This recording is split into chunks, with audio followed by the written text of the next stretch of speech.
ఈరోజు అయోధ్యలో ఎంత సందడిగా ఉండుంటుందో, కౌసల్యామాత ఎలా తప్పించిపోయి ఉంటుందో, తన రామయ్యని ఒక్కసారి చూడ్డానికి ఎంత ఎదురుచూసి ఉండుంటుంది. ఎప్పుడా శ్రీరామచంద్రుడు తమ పుష్పక విమానం నుంచి దిగుతాడని, కౌసల్యమాత ఆయన్ని తన గుండెలకి హత్తుకుంటుందని.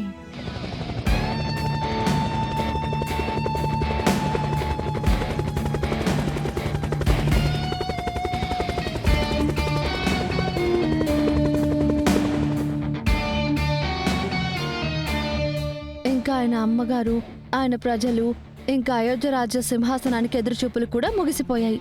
శ్రీరామచంద్ర ప్రభు అయోధ్యకి తిరిగి వచ్చేశారు.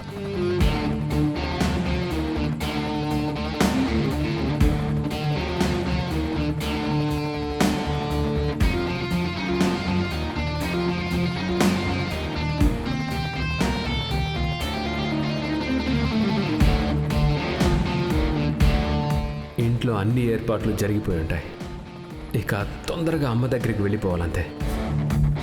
నా దీపావళి అయితే అమ్మ ఆశీర్వాదంతోనే మొదలవుతుంది.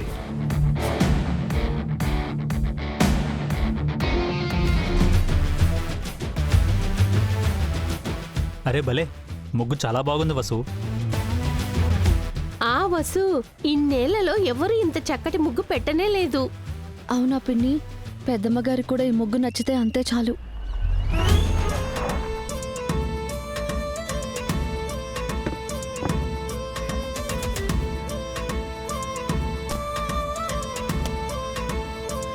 దేవా, సావిత్రి. అలాగే అమ్మగారు.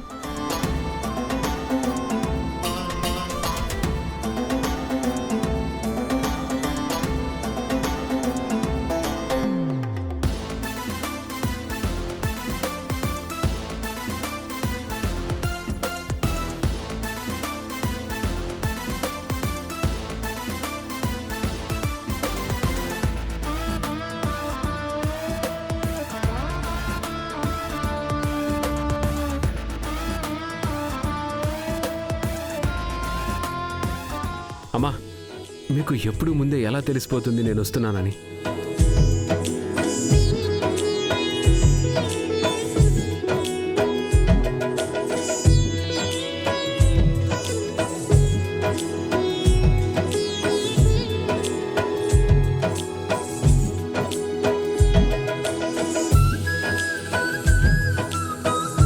హ్యాపీ దివాళీ అమ్మా. హ్యాపీ దీపావళి నాన్న. నాన్నగారు, హ్యాపీ దివాళీ. హ్యాపీ దివాళీ నాన్న.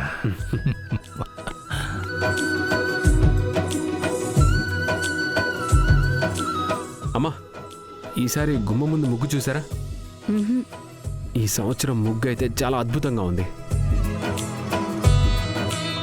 వెళ్ళి చూద్దామా? పద. దేవ్, ముగ్గెక్కడికి పారిపోతుందిలే, కొంచెం సేపటి తర్వాత చూద్దాం. ఐ మీన్, పొద్దున్నుంచి మీటింగ్స్ అండ్ దెన్ ట్రావెలింగ్, నువ్వేమీ తినుండవు కదా. అత్తమా, నేను ఒక పని చేస్తాను. నేను అందరి కోసం ఏమైనా స్నాక్స్ అండ్ కాఫీ తీసుకుని వస్తాను.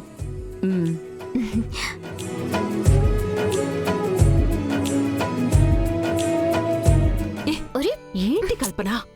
అరే బయట ఆ పని మనిషి ముగ్గు వేసింది. అమ్మా, నేను గుడ్ న్యూస్ చెప్పనే లేదు. మనకి ఢిల్లీ కాంట్రాక్ట్ దక్కింది. అద్భుతమైన విషయం. అరే వా, నాకు ముందే తెలుసు నా దేవా దీపావళి రోజున కాంట్రాక్ట్ సాధించి తీరుతాడని. దక్కి తీరాల్సిందే మరి. నేను ఆ పని మనిషి ముగ్గు పాడు చేయడానికి వెళ్తున్నాను. మీరందరికీ కాఫీ తీసుకెళ్ళండి. నేను మెదడు నరాలు తనకి పగులుతున్నాయి, కానీ ఇది నాకు పని చెప్పి ఇక్కడ నా బుర్ర పాడు చేస్తూ ఉంది. కానీ ఆ పిల్ల పని పాడు చేయటానికి ఇదైనా పర్లేదులే. పూజా,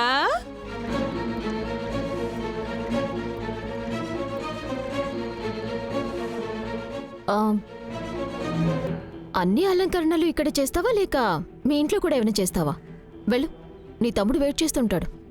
హా మేడం, కానీ మేడం చెప్పేది నీకే, వెళ్ళు.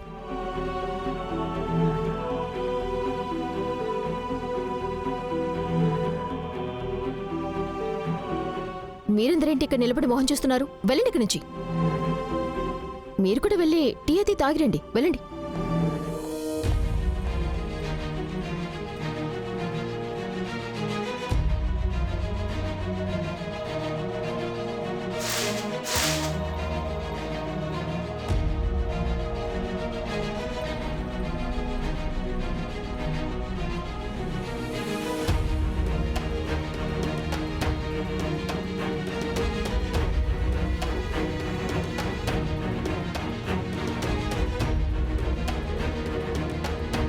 ఈ కల్పన దీపావళి రోజున కూడా నాగిని అవ్వడం మర్చిపోదు.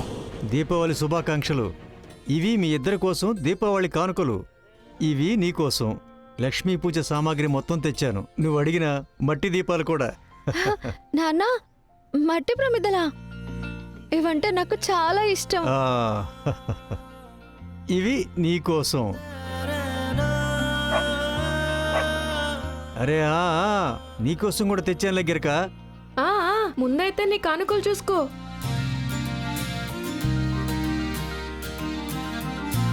అక్క, గిరక చూడు ఎంత సంతోషంగా ఉందో.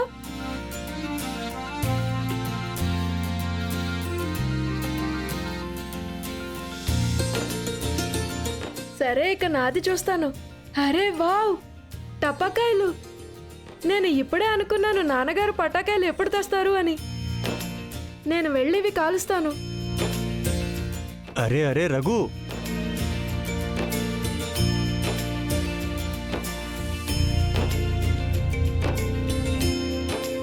రఘు, నీకేమైనా పిచ్చి పట్టిందా ఏంటి?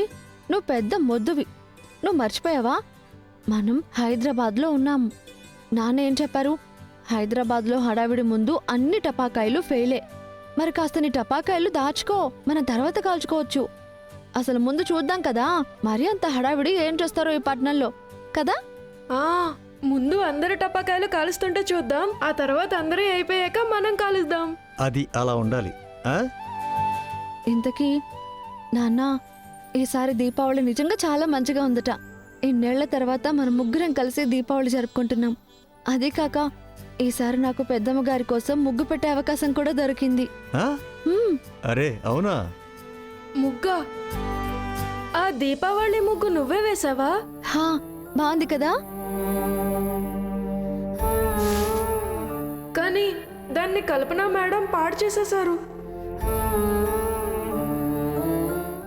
ఏంటి రఘు నువ్వు మాట్లాడేది?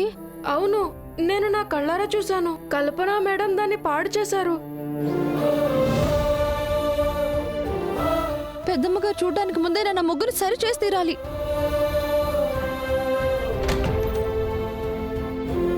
అబ్బా, నిజంగానే ఈ ముగ్గు చాలా అందంగా చక్కగాను ఉంది.